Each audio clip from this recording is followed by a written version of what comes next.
possible afin de communiquer fidèlement cette parole. Et je sais que tu vas parler à quelqu'un. Je le crois et je suis convaincu au nom puissant de Jésus. Et que cela puisse produire des effets positifs dans nos vies. Et que cette parole ne soit jamais oubliée. Et qu'elle soit gravée dans notre esprit, mon Dieu, mon roi. Et qu'au travers d'elle, l'Esprit de Dieu se serve pour glorifier Jésus dans ces temps qui sont les derniers. Louange, honneur et gloire te reviennent à toi seul, au nom de Jésus. Amen. Prenez avec moi 3 portions des Écritures et je veux nous partager quelque chose ce soir, plutôt ce matin. Ésaïe chapitre 7. Ésaïe 7. Le verset 10 à 14. Ésaïe 7, verset 10 au verset 14. L'Éternel parla de nouveau à Akaz et lui dit: demande en ta faveur un signe à l'Éternel, ton Dieu. Demande-le, soit dans les cieux, plutôt dans les lieux bas, soit dans les lieux élevés. Akaz répondit: je ne demanderai rien et je ne tenterai pas l'Éternel. Ésaïe dit alors: écoutez donc, maison d'Israël, est-ce trop peu pour vous de lasser la patience des hommes, que vous lassiez encore celle de mon Dieu? C'est pourquoi le Seigneur lui-même vous donnera un signe. Voici, la Vierge deviendra enceinte, elle enfantera un fils et elle lui donnera le nom d'Emmanuel. Verset 14, je répète, c'est pour cela que le Seigneur lui-même vous donnera un signe. Voici, la Vierge deviendra enceinte, elle enfantera un fils et elle lui donnera le nom de Emmanuel. Et Luc chapitre 2,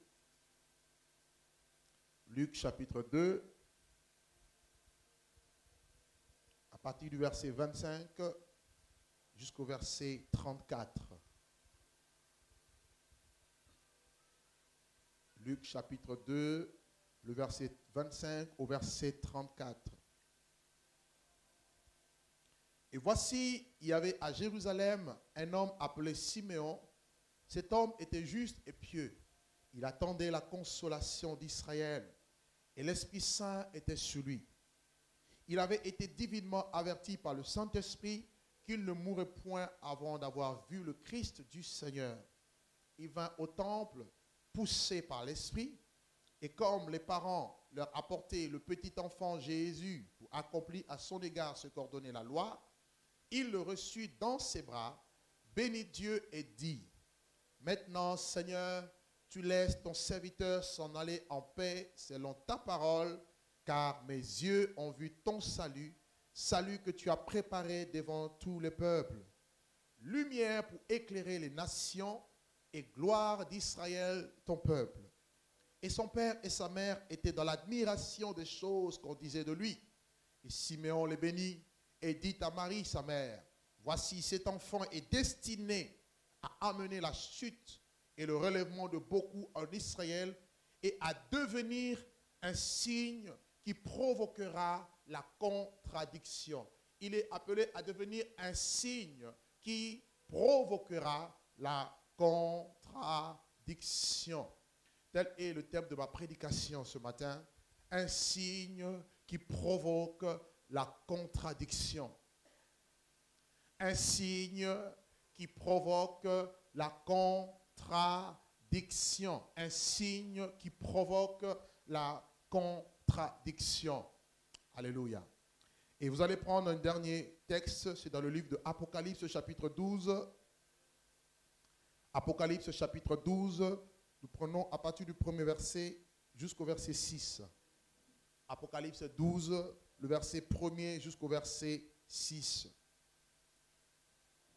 Un grand signe parut dans le ciel, et une femme enveloppée du soleil, la lune sous ses pieds, et une couronne de 12 étoiles sur sa tête. Elle était enceinte, et elle criait en étant en travail et dans les douleurs de l'enfantement. Un autre signe parut encore dans le ciel, et voici, c'était un grand dragon rouge feu, ayant 7 têtes et 10 cornes, et sur ses têtes 7 diadèmes.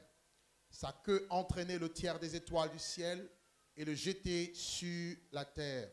Le dragon se tait devant la femme qui allait enfanter afin de dévorer son enfant lorsqu'elle l'aurait enfanté. Elle enfanta un fils qui doit paître toutes les nations avec une verge de fer. Et son enfant fut enlevé vers Dieu et vers son trône. Et la femme s'enfuit dans le désert où elle avait un lieu préparé par Dieu afin d'y être nourrie pendant 1260 jours. Alléluia.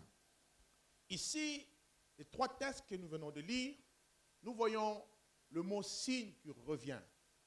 Le mot signe. Et c'est quoi un signe? Un signe est une marque visible destinée à communiquer un message. Dans la Bible, les signes étaient comme des marques visibles qui étaient destinées à communiquer ou à transmettre un message. Dieu parlait beaucoup par des signes.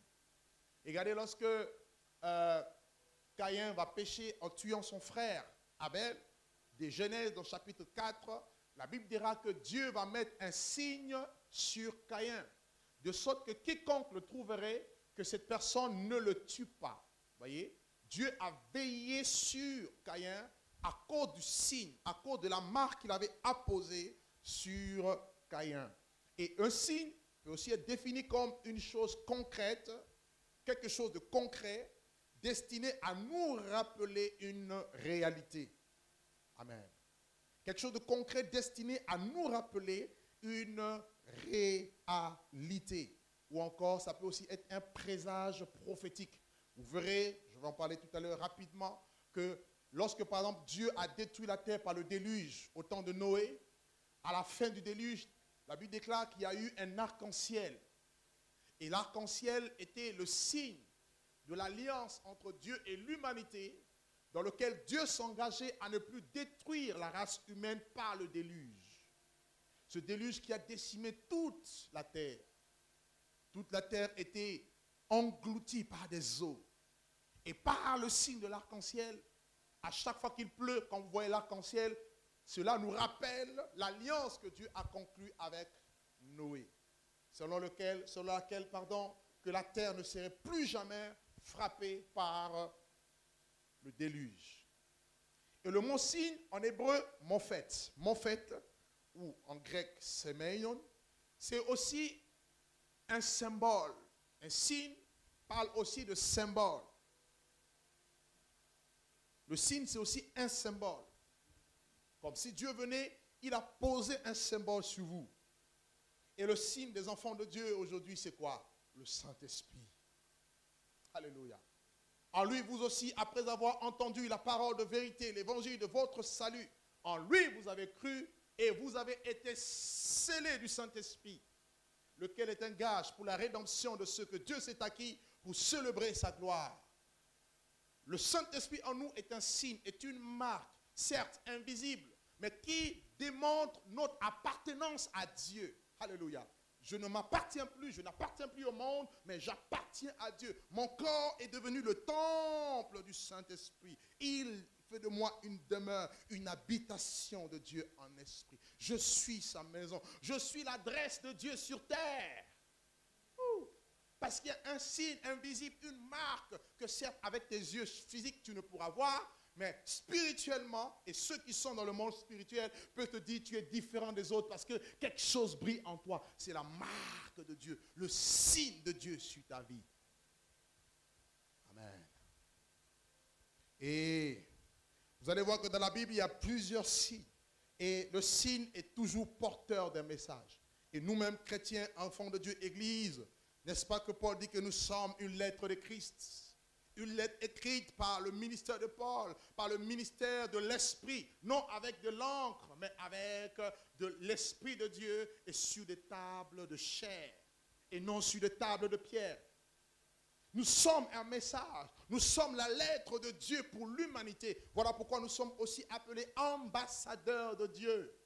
héritiers de Dieu, co-héritiers de Christ, mais aussi ambassadeurs, comme si nous portons un message, nous représentons le royaume de Dieu invisible sur cette terre qui est visible. Parce qu'il y a le signe en nous. Alléluia. Et le signe parle aussi de miracles.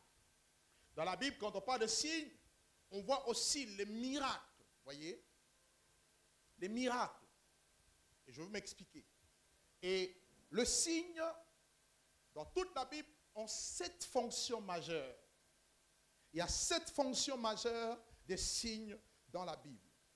Et dans chaque signe, vous retrouverez toujours la marque de Jésus, la marque de l'Esprit. Dans chaque signe, vous verrez toujours, en fait, quelque chose va toujours vous ramener vers Christ, vers Jésus. Alléluia. Car il est le commencement et il est la fin, le premier et le dernier.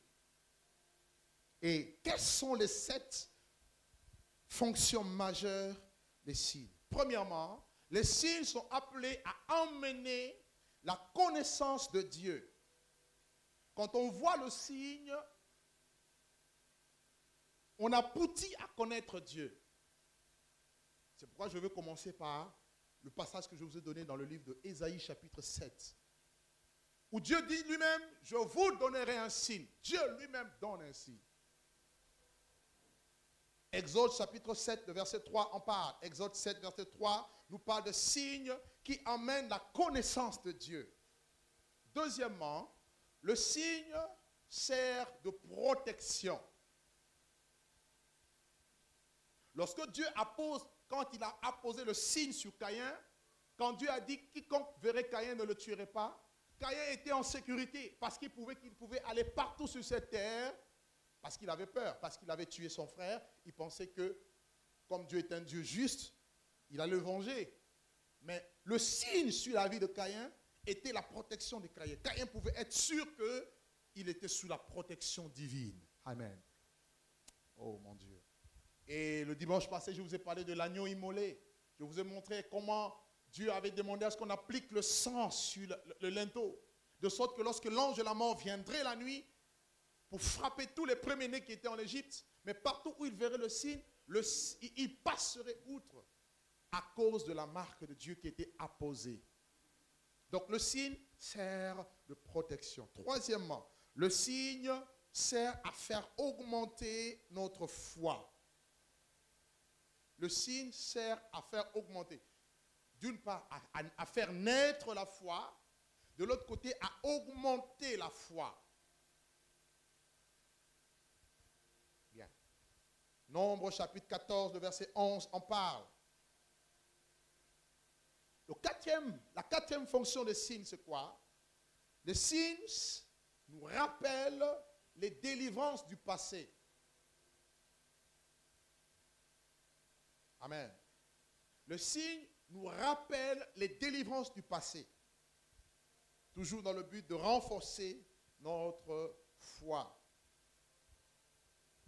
C'est pour cela que la parole de Dieu en elle-même est aussi un signe. À chaque fois que ta foi veut faiblir, tu te rappelles de ce que Dieu a fait. Quand nous disons par exemple le Dieu d'Abraham, Dieu d'Isaac et Dieu d'Israël, nous n'avons pas vécu au même temps qu'Abraham. Mais à chaque fois que nous lisons l'Écriture nous rappelle les faits passés. Mais comme la parole de Dieu est esprit et vie, cette parole prend effet aujourd'hui, au 21e siècle.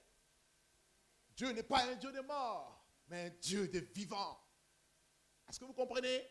Parce que la parole de Dieu elle-même est un signe. La parole de Dieu donne les preuves de Dieu que l'évangile est vrai. Amen. Deutéronome chapitre 6, verset 8. Si vous lisez dans Deutéronome 6, verset 8, Dieu disait aux enfants d'Israël d'écrire les portions des Écritures et de le mettre sur des portes, de l'écrire sur la main. Hein?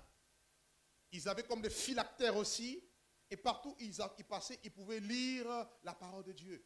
Et dans Josué 1,8, le passage que vous connaissez, il est dit que ce livre de la loi ne se loigne point donc de ta bouche, mais dites-le jour et nuit pour agir fidèlement selon ce qui est écrit. C'est alors que tu auras du succès dans tes entreprises Et c'est alors que tu réussiras. Donc, la parole de Dieu en elle-même est un signe qui nous rappelle les choses du passé et qui actualise le passé au présent. Parce que Dieu est le même. Amen. À chaque fois que tu es dans une situation difficile, par exemple comme Anne, tu te rappelles que le Dieu qui a agi avec Anne peut aussi agir avec toi. Quand tu te retrouves face à une impasse, une situation que tu ne peux pas surmonter, tu peux dire comme David, je lève les yeux vers le montagne, d'où me viendra le secours? Mais le secours me vient de l'Éternel qui a fait les cieux et la terre. Donc à chaque fois que tu serais confronté à des situations ou à des épreuves, à des moments difficiles, la parole de Dieu vient comme un signe pour te rappeler les délivrances du passé. Amen. Cinquième fonction d'un signe. Le signe servait d'alliance entre l'homme et Dieu. Le signe servait d'alliance entre l'homme et Dieu. Et vous verrez que Dieu a toujours traité une alliance avec l'homme. Dieu est un Dieu d'alliance. Je vous en prie, si vous voulez marcher avec Dieu, faites alliance avec lui. Amen. Faites alliance avec Dieu, c'est-à-dire où vous allez vous engager à respecter, parce que Dieu reste fidèle dans les contrats d'une alliance, d'un pacte, d'un engagement. Il est dit quoi dans Amos 3, verset 3? Deux hommes marchent-ils ensemble sans se concerter? Si nous voulons marcher ensemble, nous devons être en accord, nous devons nous concerter. Si tu veux que Dieu soit ton Dieu, arrange-toi avec lui, accorde-toi avec lui, fais une alliance avec lui. Et Dieu restera toujours fidèle dans son alliance, quoi qu'il arrive. Peu importe les temps, les circonstances, peu importe les épreuves par lesquelles nous pouvons passer, Dieu restera fidèle à son alliance. Car il y a une chose que Dieu ne peut pas faire, nous dit Hébreux 6, 18, Dieu ne peut jamais mentir. Dieu n'est pas un homme pour mentir, ni un fils de l'homme pour se repentir. Ce qu'il a déclaré, ne le ferait-il pas? Il le fera, parce qu'il est Dieu, il est fidèle. C'est pour ça que vous voyez que quand il a appelé Abraham, il a conclu une alliance. L'alliance entre Dieu et Abraham, c'était quoi? Le signe visible, c'était la circoncision. Quand Dieu a traité alliance avec Israël, selon laquelle Israël serait un peuple qui appartienne à l'Éternel, l'alliance, le signe de l'alliance, c'était le sabbat, le Shabbat. Le Shabbat, c'est le signe de l'alliance entre Dieu et Israël. Comprenez? Et nous sommes aujourd'hui sous la nouvelle alliance. Le sang de Jésus, l'alliance par excellence. Amen. Amen. Et sixième fonction d'un signe, les signes servent quelquefois d'avertissement. Un signe sert aussi d'avertissement. Avant Dieu, la Bible dit que le Seigneur Dieu ne fait rien sans avoir révélé son secret à ses serviteurs, les prophètes. Avant qu'un événement négatif arrive, Dieu envoie toujours des signes annonciateurs. Il dit quoi aux enfants? Il dit quoi aux pharisiens? Il dit, vous regardez l'aspect du ciel. Vous pouvez discerner l'aspect du ciel, mais vous ne pouvez discerner le signe des temps. Il y a des signes qui peuvent nous montrer à quelle heure nous sommes dans l'horloge prophétique, dans l'horloge de Dieu. Il y a des signes qui ne trompent pas. Amen. Alléluia. Quand vous voyez, vous regardez le ciel, vous pouvez dire non, peut-être qu'aujourd'hui il va pleuvoir. Parce qu'il y a des signes qui montrent des événements qui vont arriver. Et c'est pareil. Dieu utilise des signes pour annoncer, pour avertir. Il dit sonne la trompette et avertis mon peuple. Et dernièrement, septièmement, les signes viennent pour confirmer un message divin. Alléluia. Le signe vient pour confirmer un message qui vient de Dieu. Et je veux dire à quelqu'un ici que Dieu, quand il envoie un signe, Dieu ne ment jamais. La preuve, le premier passage que nous venons de lire, si vous vous mettez dans le contexte, vous allez vous rendre compte que le roi de Juda ici sera attaqué. Il sera menacé par deux rois, le roi d'Israël et le roi de Syrie. Tous les deux viennent, ils ont fait alliance pour attaquer le roi Akaz.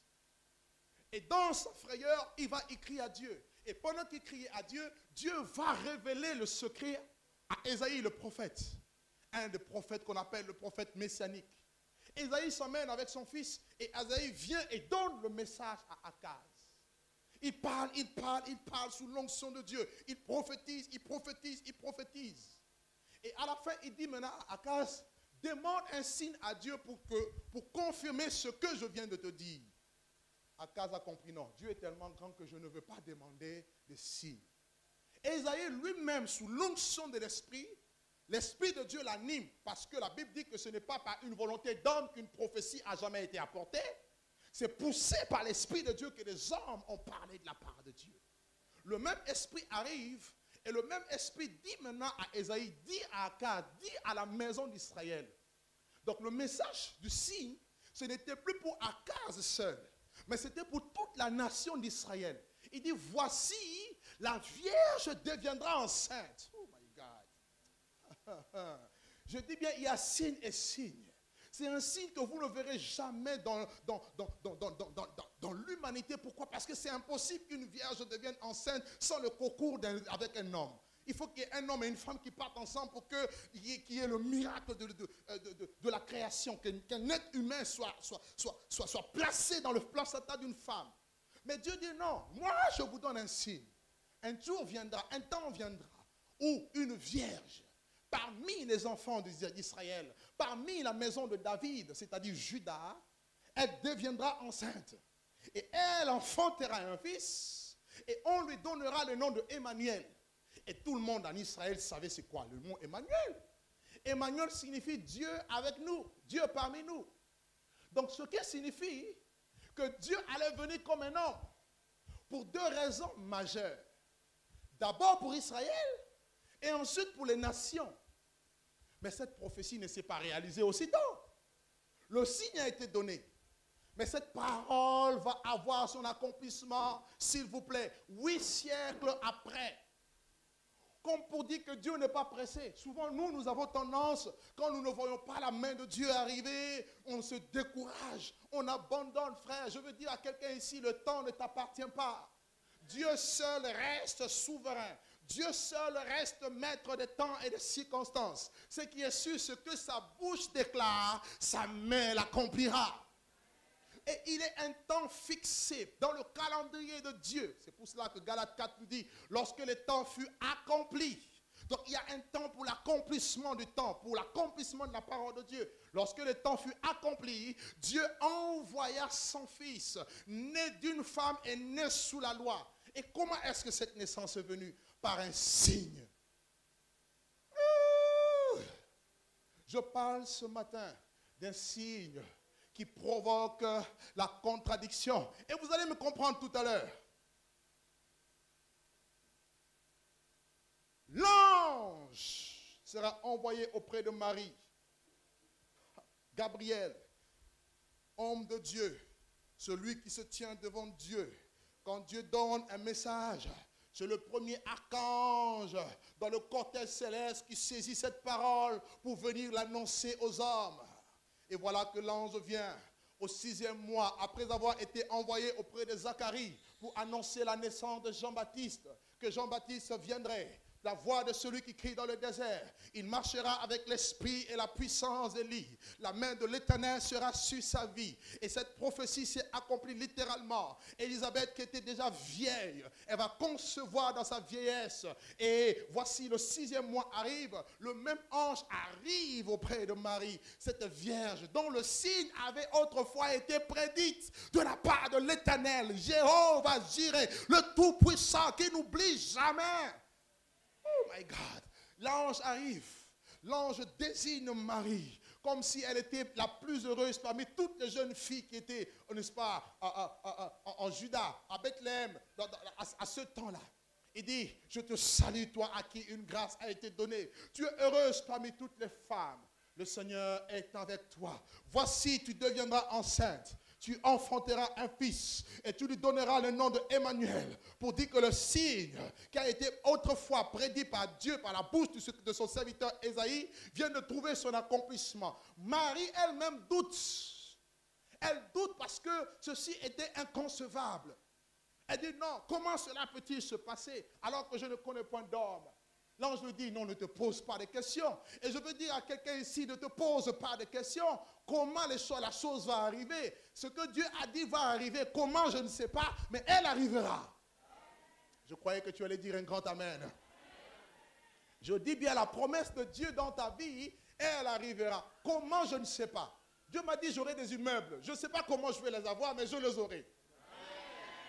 Dieu m'a dit, je veux ceci. Oh, je veux encourager quelqu'un aujourd'hui. Le comment n'est pas ton problème. Tu ne sais pas comment les os se forment dans le ventre d'une femme. Tu ne sais pas. Ça prouve que Dieu est en action. La manière dont Dieu agit nous échappe. Nous ne pouvons pas le contrôler. La Bible dit, ce qui est né de Dieu est comme du vent. Le vent souffle et tu entends le bruit. Tu ne sais ni d'où il vient et ni où il va. Donc l'action de l'esprit, on ne peut pas le maîtriser. L'action de l'esprit, on ne peut pas le canaliser. L'action de l'esprit, on ne peut pas le conduire. On ne peut pas maîtriser. Dis non, je crois que Dieu est dans la phase A. Après phase A, il amène phase B, phase C. Non, ce n'est pas dans le programme de Dieu. Le programme de Dieu, c'est qu'il a dit, il le fera. Comment, je ne sais pas, ce que la chose arrivera. Marie pose la question, mais comment cela arrivera? Comment? Marie réfléchit. Parce qu'avant de poser la question, elle a réfléchi.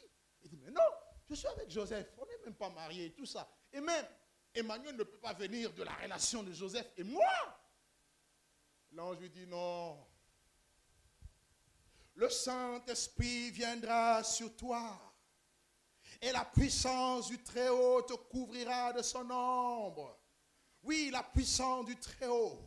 David dit, celui qui demeure sous l'abri du Très-Haut repose à l'ombre du Tout-Puissant. La puissance du Très-Haut, il est question de l'onction de Dieu. Il est question de la puissance de Dieu. Elle viendra sur toi et tu enfanteras un fils et tu lui donneras le nom de Jésus qui signifie sauveur. Yahvé sauve, Yeshua. Elle dit non. Et l'ange lui dit, ce qui est impossible aux hommes est possible à Dieu, car rien n'est impossible à Dieu. Rien, c'est rien. Et voilà comment le miracle sera conçu dans le ventre de la femme. Frère, la femme arrive, elle va voir sa belle-sœur, Élisabeth, qui déjà était enceinte de 6 mois. La Bible dit qu'elle était encore à la porte, au son de la voix. Élisabeth, bonjour. La Bible dit que Élisabeth, qui avait été enceinte de 6 mois, l'enfant tressaillit dans son ventre. C'est à partir de ce moment que Jean-Baptiste a été rempli du Saint-Esprit. Oh mon Dieu, un embryon qui n'avait que quelques jours communique l'Esprit à quelqu'un. Il est Dieu, frère. Non, quelqu'un ne m'a pas compris. Je dis qu'il est Dieu. Jésus est le donateur du Saint-Esprit.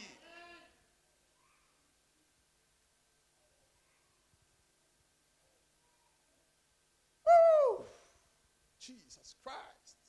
Un signe qui provoquera la contradiction. Marie a été dans la confusion. Comment cela est possible? Oui, un bébé que je porte, c'est lui mon créateur. Comment est-ce que je peux porter celui qui m'a créé? C'est ça la contradiction, c'est ça la folie, c'est ça quelque chose qu'on ne peut pas comprendre, ni imaginer, ni cerner, ni expliquer. Oui, je ne pourrais pas vous expliquer la divinité parce que Dieu reste Dieu et il reste un mystère. Il dit que les choses cachées sont à l'Éternel et les choses révélées sont à nous. La Bible dit que le mystère de la piété est grand. Dieu a été manifesté en chair, il a été justifié par l'Esprit, il a été vu des anges, il a été glorifié dans le monde et élevé dans la gloire. Il s'appelle Jésus de Nazareth. Et ce signe est venu à l'accomplissement. Il accomplira toutes ses promesses. Frère, il naît, il a vécu comme tout homme, 9 mois dans le ventre de Marie. Le moment de l'accouchement, il y avait un recensement. Ils vont se retrouver à Bethléem. Pas d'endroit dans l'hôtellerie, pas de place dans l'hôtellerie. Ils se retrouvent dehors, au milieu des bêtes, des animaux. Le Fils de l'homme naît là. Il naît au milieu des poules, des bœufs. Il naît au milieu de tout ça, sur une table. Comme pour dire que la royauté selon Dieu n'a rien à voir avec la conception humaine des choses. Il est né là, comme dans une faiblesse, comme la Bible dit, il est sorti comme d'une terre desséchée. Il n'avait ni beauté, ni éclat. Il n'avait rien pour attirer nos regards. Il est né là, dans toute la simplicité. Frère, et voilà que 8 jours après, il est circoncis. Après le temps de la purification de Marie, il l'amène au temple pour accomplir, parce qu'il était le premier-né. Et tout premier-né en Israël devait être consacré à l'Éternel. On l'amène au temple. Et voilà qu'un homme du nom de Siméon, la Bible dit, il attendait la consolation d'Israël. Ce jour-là, poussé par l'Esprit, oh, l'Esprit de Dieu va faire quelque chose. Il va pousser les gens, des hommes et des femmes, des 4 vents des cieux. Et la promesse va être réalité. Je vous assure, rien n'est impossible à Dieu. S'il veut accomplir quelque chose dans votre vie, il est capable de tout. Il est maître de tout. Il contrôle tout. Il synchronise tout. Il n'y a pas de bug avec lui. Poussé par l'Esprit de Dieu, il se rend au temple. Frère, il voit Jésus. Il voit le bébé. Il était encore bébé. Quelques jours seulement. Il commence à prophétiser. Il dit, Seigneur, maintenant tu peux laisser aller ton serviteur en paix, car mes yeux ont vu ton salut. Mon oreille avait entendu parler de toi, mais mes yeux aujourd'hui te voient. Mes yeux te voient. Mes mains peuvent te toucher. Il dit, mes yeux ont vu ton salut. Salut, écoutez. Salut, délivrance qui a été préparée pour les nations. Le salut est disponible pour toutes les nations. Africains, Européens, Asiatiques, je ne sais pas, entiers, toutes les nations. Oui, un seul Dieu, un seul homme venu de la part de Dieu pour apporter le salut. Le salut ne se trouve en aucun autre nom. Ce n'est pas Krishna, ni Bouddha, ni qui que ce soit. C'est le nom de Jésus. Et Jésus n'est pas un homme, mais Jésus est Dieu qui a été fait homme. Et le salut est disponible. Il dit, mes yeux ont vu ton salut. Salut que tu avais prédestiné devant toutes les nations. Et ce salut est visible. Je peux le voir. Je peux le toucher. Je peux le palper. Et il dit non. Il dit, lumière pour éclairer les nations. Pourquoi? Parce que les nations sont dans les ténèbres. Les nations sont enveloppées par les ténèbres. Oui, le peuple qui marchait dans les ténèbres a vu une grande lumière. Sur ceux qui habitaient le pays de l'ombre de la mort, une lumière resplendit. Il est venu comme la lumière. Il est venu resplendir. Oui, frère, pour éclairer ceux qui sont dans les ténèbres. Il dit, je suis la lumière du monde. Celui qui me suit ne marchera plus jamais dans les ténèbres, mais il aura la lumière de la vie. C'est Jésus qui éclaire la vie. C'est Jésus qui apporte, oui, la délivrance des ténèbres. Lumière pour éclairer les nations. Et gloire d'Israël, son peuple. Il était venu comme la gloire d'Israël. Pourquoi? Parce que Israël avait perdu son éclat. Lamentation de Jérémie, chapitre 4, le verset 1er nous dit, l'or a perdu son éclat. L'or pur a perdu son éclat. Israël, cette beauté, oui, Israël était comme un bijou pour Dieu. Israël était comme un joyau pour Dieu. Israël était la seule nation choisie parmi toutes les nations sur cette terre pour refléter la gloire de Dieu à la face de l'humanité. Mais Israël, à cause du péché, Israël à cause de la religion, Israël à cause des traditions des hommes, Israël a perdu son éclat. L'or ne brillait plus. Mais Jésus est venu pour redonner la gloire à Israël. Mais observez maintenant, s'il vous plaît. Je parle du signe qui apporte la contradiction. Observez le ministère de Jésus. Observez la vie de Jésus sur terre. Observez ce qu'il était venu accomplir de la part de Dieu. Étant un signe de la part de Dieu, il avait une mission à accomplir. Et Simeon le regarde et se tourne vers Marie. Et commence à dire à Marie, cet enfant, en parlant de Jésus, il est appelé à amener la chute et le relèvement de beaucoup en Israël. Ce qui signifie quoi? Il est venu comme une pierre, la pierre angulaire. Dieu dit quoi? Je mets en Sion une pierre de grand prix. Celui qui tombera dessus sera brisé. Et s'il tombe sur toi, tu es fracassé. Et Pierre parle aux pharisiens, il leur dit, Jésus est la pierre qu'ont rejeté ceux qui bâtissaient et qui maintenant même est devenue la principale de l'angle. Et si tu ne veux pas être confus, prends-le comme appui. C'est pour cela l'Église a pour appui Christ, la révélation de Jésus. Il dit que tu es Pierre, et sur ce roc, je bâtirai mon Église. Alors, les portes de ce jour de mort ne prévaudront point contre elle. Est-ce que vous comprenez un peu? Il est venu apporter la chute, et je vais m'expliquer tout à l'heure, et le relèvement de beaucoup en Israël. Et Simeon termine en disant, cet enfant sera un signe venu de Dieu, mais qui provoquera la contradiction. Comment est-ce qu'il peut provoquer la contradiction? Regardez, lorsqu'il naît, la Bible dit que l'étoile va paraître depuis l'Orient. Il y a eu des mages qui vont regarder l'étoile. Ils vont dire non, il y a quelque chose d'extraordinaire qui se passe sur la face de la terre. La Bible déclare qu'ils vont commencer à suivre l'étoile. Ils vont commencer à suivre l'étoile. Et l'étoile arrive à Jérusalem. Alors que Jésus n'est pas né à Jérusalem. Jésus est né à Bethléem, maison du pain. Mais l'étoile est venue jusqu'à Jérusalem parce qu'à l'époque, c'était le fief de la religion. C'est à Jérusalem que se trouvait le temple, les pharisiens, les sacrificateurs, tout ça, ils se trouvaient à Jérusalem. Et c'est aussi à Jérusalem qu'était Hérode. Parce que Jésus est né sous l'Empire romain, le 4e empire dont parle Daniel 7. Vous comprenez? Et l'étoile arrive à Jérusalem. Je me suis posé la question, mais pourquoi l'étoile ne les a pas conduits directement à Bethléem? Il fallait annoncer à Hérode et aux pharisiens de l'époque la naissance du signe. Le signe qui apporte la contradiction. Vous vous imaginez, on vient vous annoncer, à vous qui êtes roi, on vous annonce que, on vous pose la question, où est le roi des Juifs qui vient de naître? Mais votre royaume est ébranlé, votre trône est menacé, tu n'es plus en sécurité. Qui est ce roi qui vient de naître? Non, nous avons vu son étoile. Le signe depuis l'Orient est apparu. Là où il y a Christ, il y a le signe. Et le signe est venu jusqu'à Jérusalem. La Bible dit Hérode était troublé. Tout Jérusalem était troublé. Hérode fait des enquêtes. Il pose la question. Qu'est-ce que votre loi dit?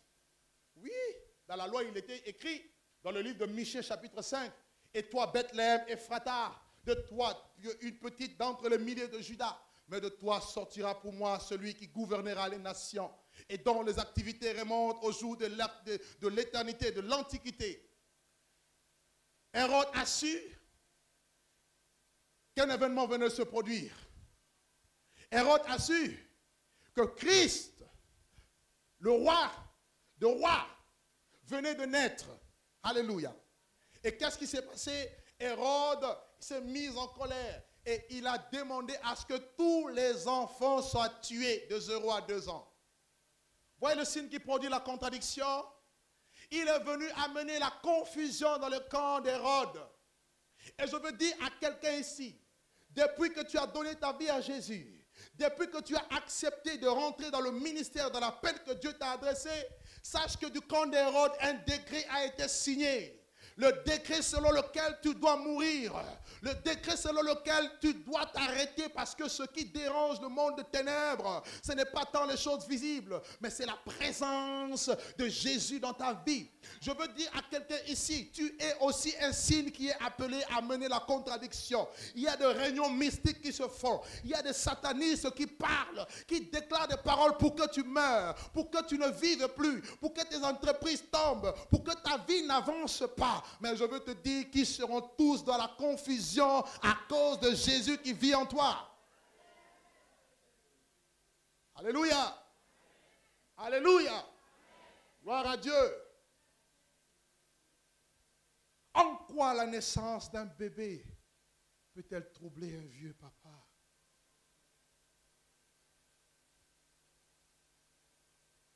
Il y a bébé et bébé. Il y a naissance et naissance. En parlant de Jésus, on nous parle d'un homme de haute naissance. Ouh! Alléluia. La contradiction commence au début même de sa vie. Contradiction. Les pharisiens troublés, Jérusalem troublé. Je veux dire que le signe de Dieu dans ta vie amène le trouble quelque part. Quelque part, les gens ne sont pas tranquilles. Quelque part, les gens, ils se demandent où est-ce qu'il est? Qu'est-ce qu'elle fait? Non, on veut l'arrêter. Non, sois tranquille parce que le signe de Dieu en toi montrera toujours les preuves que c'est Dieu qui t'a appelé, c'est Dieu qui t'a choisi. Quelqu'un qui a été appelé par Dieu ne pourra jamais être étouffé ni détruit. La Bible déclare qu'il n'y aura jamais de confusion pour tous ceux qui espèrent en l'Éternel. Ceux-là qui seront infidèles sans cause, c'est eux qui seront confondus.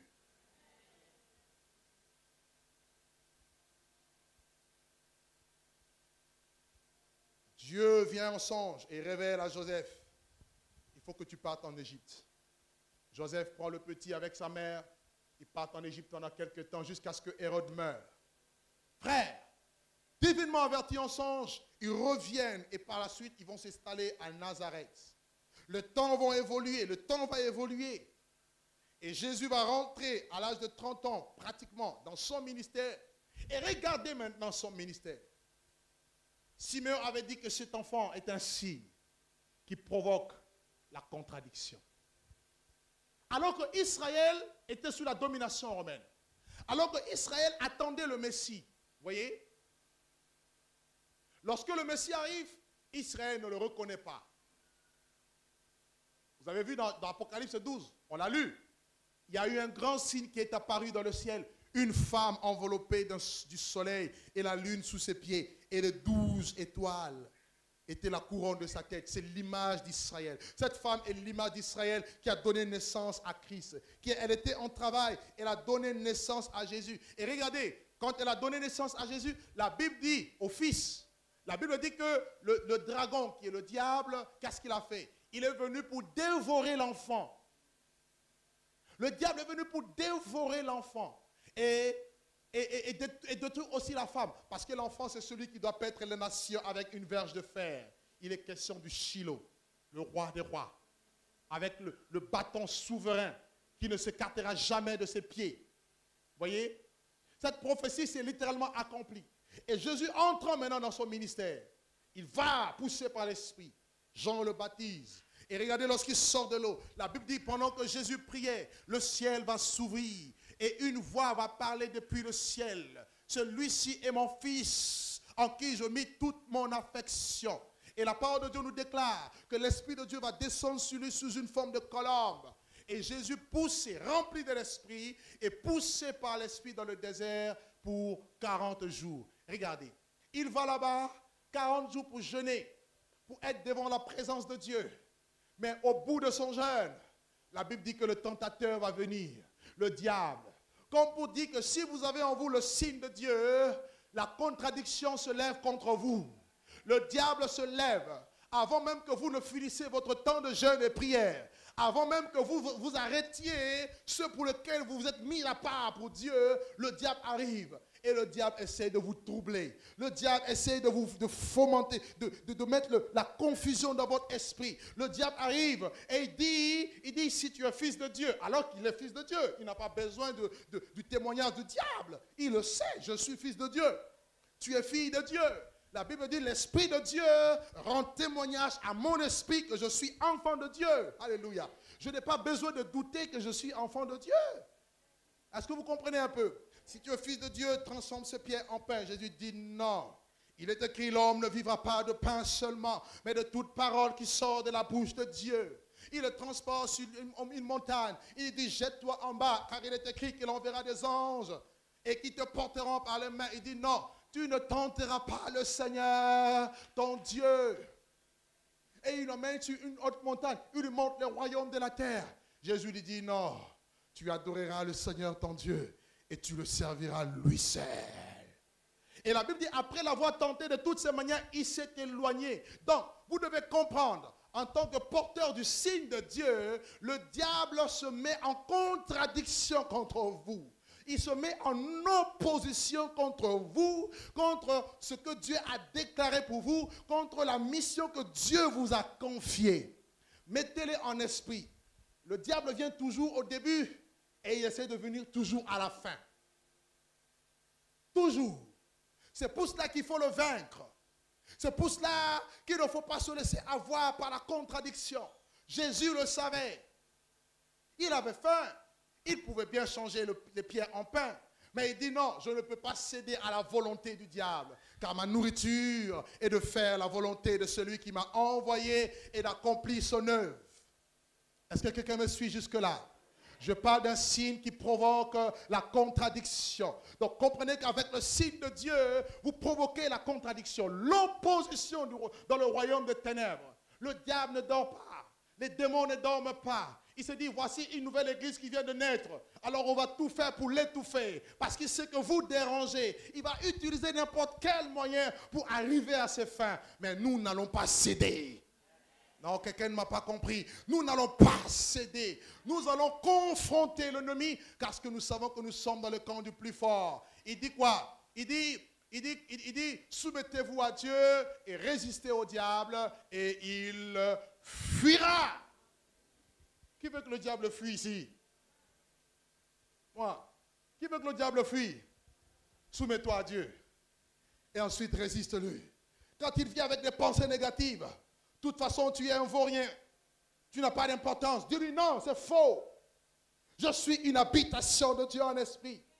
Si tu te dis tu ne peux rien faire de bon dans la maison de Dieu, dis non, c'est faux. Je suis serviteur de Dieu. Je suis servant de l'Éternel. Amen.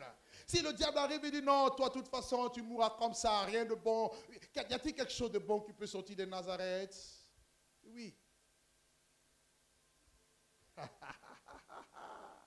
Amen.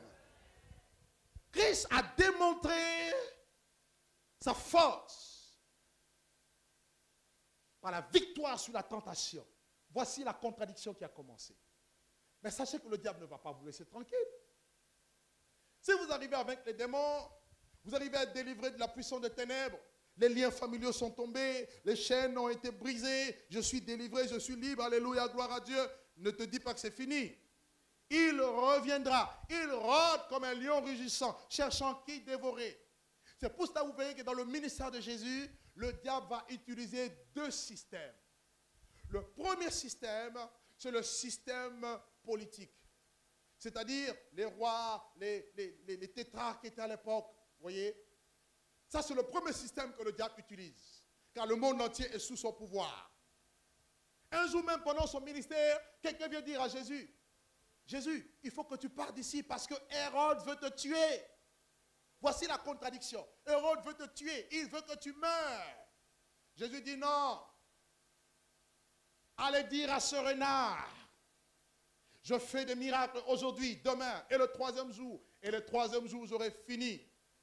Car il faut que je marche le premier jour, le deuxième jour et le troisième jour. Car il ne convient pas à un prophète de mourir en dehors d'Israël. Comprenez que ceux qui étaient porteurs de signes étaient aussi des prophètes. Ils avaient une marque prophétique sur leur vie. Ésaïe, la Bible dit qu'il était un signe pour sa génération, un prophète pour sa génération. Dans Ézéchiel 24, la Bible dit que Ézéchiel sera un signe prophétique pour Israël pendant son temps. Et tu l'es aussi.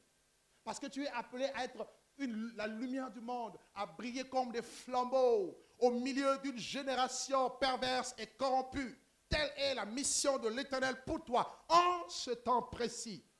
Est-ce que tu me suis? Alléluia. Donc le système politique va se lever. Le système politique se lève.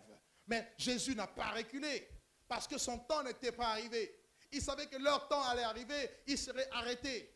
Voilà pourquoi lorsqu'on l'a arrêté, Jésus ne s'est pas mis à pleurer, à pleurnicher. Non, il dit c'est maintenant votre temps, le temps des ténèbres. J'étais tous les jours au milieu de vous, vous ne m'avez pas arrêté, mais c'est maintenant votre temps. Vous comprenez?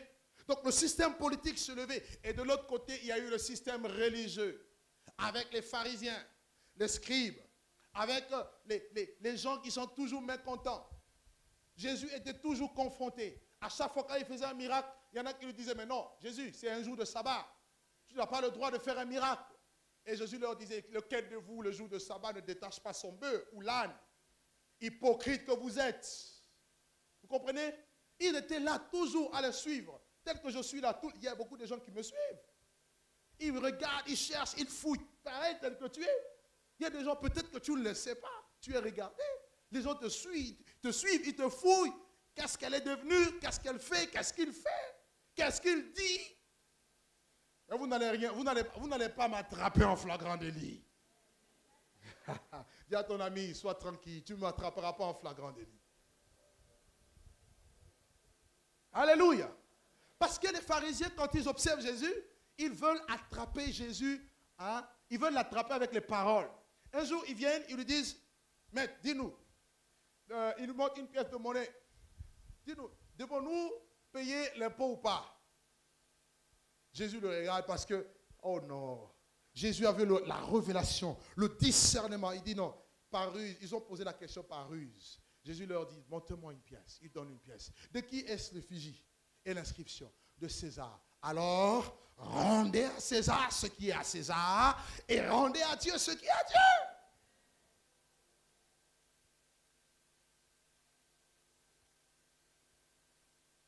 Ils ont mis des embûches devant lui. Tout ça dans le but de le piéger. Il amène une flamme en flagrant délit d'adultère. Oui, maître, la loi dit qu'il faut qu'on la lapide. Il faut qu'elle meure. Oui, alors que la loi disait que ça doit être l'homme et la femme. Et ils ont caché l'homme, ils ont amené la femme, pauvre femme. Et Jésus était là, assis, il écrivait au sol. Qu'est-ce qu'il écrivait? Je ne sais pas. Et il se relève et dit, lequel de vous est sans péché, jette la première pierre. La Bible dit, depuis tous, depuis le plus petit jusqu'au plus grand, ils sont partis. Parce qu'ils voulaient surprendre Jésus. Jésus était venu contredire leur tradition. Il dit, vous avez annulé la parole de Dieu au profit de vos traditions. Ils avaient établi des traditions qui annulaient la parole de Dieu. Et Christ était pour eux un signe de la contradiction.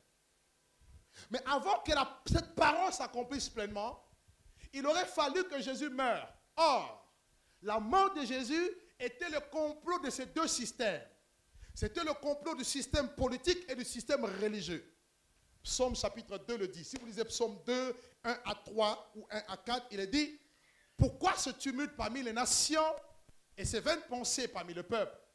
Les rois se sont levés avec les princes contre l'Éternel et contre son oint. Et ils ont dit, brisons leurs liens. Et Pierre répète la même parole dans Actes chapitre 4. Il dit, en effet, contre ton saint serviteur Jésus, Pilate, Hérode et les nations sont venus en commun accord avec ces peuples pour faire ce que ta main et ton conseil avaient arrêté d'avance. Vous comprenez un peu? Et ils ont décidé qu'il meure. C'était les mêmes personnes qui ont vu le miracle de Jésus. Mes amis, je vous en prie, je veux juste ouvrir une petite parenthèse. Ne mettez pas votre foi dans les miracles. Mettez votre foi dans la parole de Dieu et dans Dieu. Les miracles, c'est des signes extraordinaires, des prodiges, des choses surnaturelles que Dieu fait pour nous faciliter la foi, pour nous amener à la foi en cas de doute ou d'incrédulité. Mais aucun miracle ne peut sauver quelqu'un. Amen. Est-ce que je suis clair? Le seul miracle qui peut sauver, c'est le miracle de la nouvelle naissance. Si quelqu'un est né d'eau et d'esprit, il ne peut entrer dans le royaume des cieux. C'est le seul miracle. Pourquoi je le dis? Regardez les miracles que Jésus a fait. Personne n'a pu égaler Jésus côté miracle. Il avait une telle sensibilité spirituelle. Quand il fallait guérir, il guérissait. Quand il fallait délivrer, il délivrait. Quand il fallait purifier les lépreux, il purifiait les lépreux. Jean d'ailleurs lui dit, es-tu celui qui doit venir ou devons-nous en attendre un autre? La Bible dit, au même instant, Jésus a commencé à guérir les malades. Et il dit, allez dire à Jean ce que vous avez vu et entendu. Les aveugles voient, les sourds entendent, les muets parlent, les paralytiques marchent, les morts sont ressuscités et l'évangile est prêché. Heureux celui pour qui je ne serai pas eu l'occasion de chute. Est-ce que vous me suivez? Il y a eu 10 lépreux, Jésus a purifié 10 lépreux. Un seul est revenu donner gloire à Dieu. C'est pour dire quoi? C'est pour dire que les miracles, c'est bien. Je veux le miracle. Je veux que tu aimes le miracle, que tu expérimentes le miracle. Mais attention, mets ta foi en Dieu et non dans le miracle. Alléluia. Alléluia. Parce que les mêmes qui ont vu le miracle, les mêmes qui ont crié Hosanna au fils de David, gloire dans les cieux et paix sur la terre des hommes. Frère, parce qu'il était un signe qui provoque la contradiction. Ce sont les mêmes qui sont venus dire, crucifiez-le, libérez Barabbas, libérez le voleur et crucifiez-le. Vous vous imaginez un peu?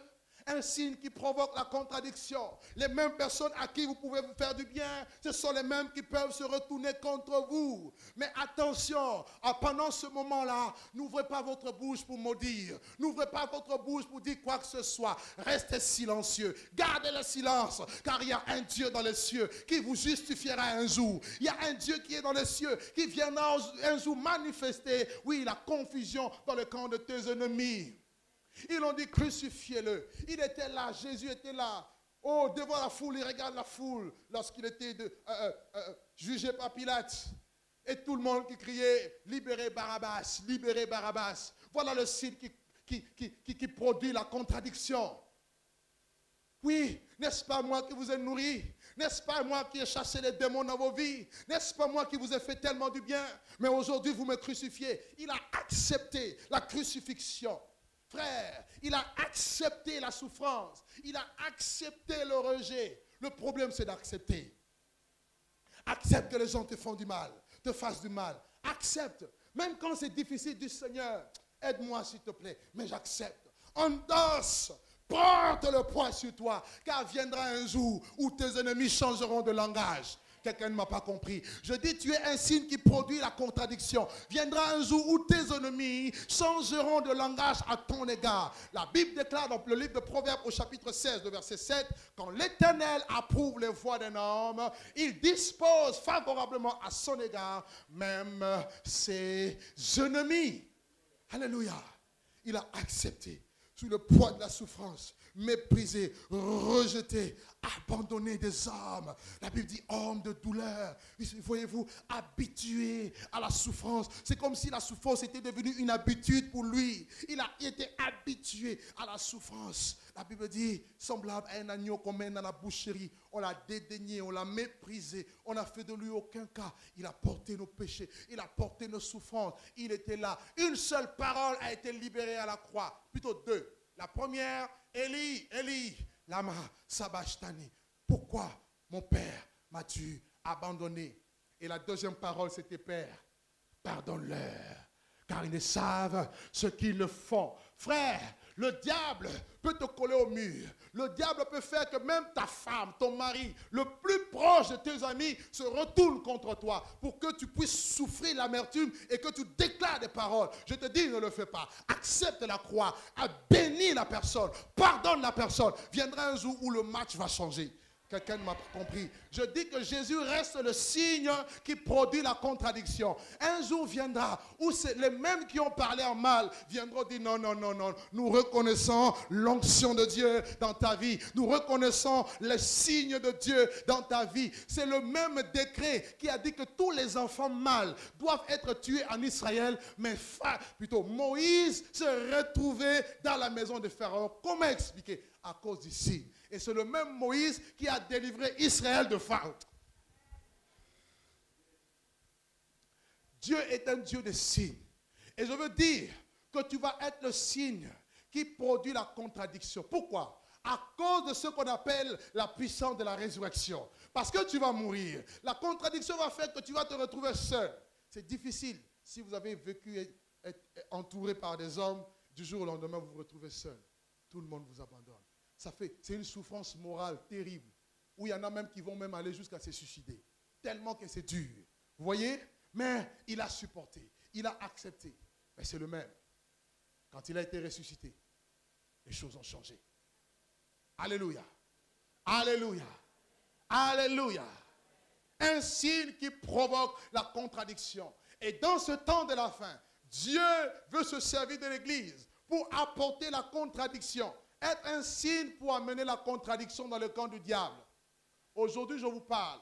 Il y a des décrets qui sont signés dans beaucoup de pays. Je ne sais pas si c'est déjà le cas en France. Ils veulent fermer toutes les églises de réveil. Là où Jésus est adoré en esprit et en vérité. Ça commençait déjà en Afrique. Ça viendra certainement ici et partout dans le monde. Pourquoi? Parce que l'église dérange. Il y a des églises de scientologie. Pas de problème. Des rencontres des rosicruciens. Pas de problème. Ekankar, pas de problème. Maïkari, pas de problème. Franc-maçonnerie, pas de problème. Les mosquées, pas de problème. temple hindou, bouddhiste, pas de problème. Lorsqu'on touche aux enfants de Dieu, on dit non, non, non, non, non, non, ils dérangent. Ils sont comme une peste. Danger public. Wanted dans le royaume de ténèbres. Tu es sur la liste rouge. Tu es sur écoute. Tous les réseaux sociaux, tous les réseaux de télécommunications sont après toi. Je veux que tu saches que tu es une menace pour quelqu'un. Peut-être que tu ne le sais pas. Ce que Dieu veut faire dans ta vie veut menacer un pacte dans ta famille. Quand dans ta famille, on a dit, dans nos familles, dans cette famille, personne ne va se marier. Toi, tu te lèves, tu dis, moi, je veux me marier au nom de Jésus. Et tu deviens une menace. Alléluia. Sois ceci, comme Jésus. Parce que la résurrection est possible. Le même qui est mort, la Bible dit que Dieu est venu et l'a ressuscité d'entre les morts. Jésus restera pour toujours le signe. Je dis bien, il restera pour toujours le signe. Et toute personne qui portera la marque de Jésus sera un signe qui provoque la contradiction. Je dis bien, où que tu sois, ça ne sert à rien de fuir la France. Tu penses que si je fuis la France, je vais en Amérique, tout va s'arrêter. Tu te trompes. Non, si je fuis la France, je retourne aux Antilles, ça va aller. Tu te trompes. Parce que le problème, ce n'est pas le territoire. Le problème, c'est le signe. C'est le signe que tu portes qui dérange. Amen. Amen. À moins que tu demandes qu'on enlève ce signe. Je ne crois pas que c'est le cas. Persévère. Regarde ton voisin. Regarde-le droit dans les yeux. Dis-lui, persévère. Non, regarde-le encore. Dis-lui, persévère. Dis-lui à haute voix, persévère. Dis-lui encore, persévère. Dis-lui encore, persévère.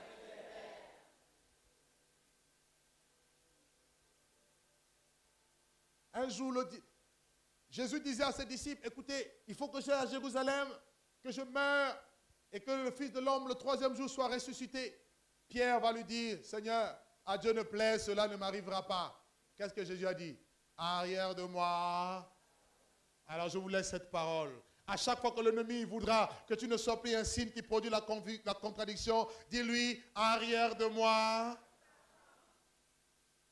Fais avec moi. Arrière de moi, Satan. Fais comme ça. Fais-lui, arrière de moi, Satan. Non, fais-le bien. Arrière de moi, Satan. Pourquoi? Regardez. Jésus dit que dans les jours qui viennent, il faut que je souffre. Vous savez, il y a des souffrances voulues par Dieu. Pourquoi tu veux m'empêcher de souffrir? C'est pour cela, attention, il y a des prières que il ne faut pas faire. Homme de Dieu, je souffre trop, prie vraiment que la souffrance s'arrête. Non. Si je prie que la souffrance s'arrête, je risque de faire le plan du diable. Il y a des souffrances que Dieu veut que tu passes par là pour que tu apprennes. La Bible dit même en parlant de Jésus, il a appris, bien qu'il soit fils, l'obéissance par la souffrance. Arrière de moi. Encore, arrière de moi. Dis, je suis un signe qui provoque et qui provoquera la contradiction, l'opposition, les attaques. Mais dans toutes ces choses, je suis plus que vainqueur. Alléluia. Satan est derrière. Satan est. Dans tout ce que nous faisons, rappelons-nous de cette parole. Satan est. Oh, à Dieu ne plaise, tu ne souffriras pas. Non, arrière de moi. Dieu veut que je souffre, je souffre. J'accepte. Nous sommes dans l'école de la sophrologie. Amen.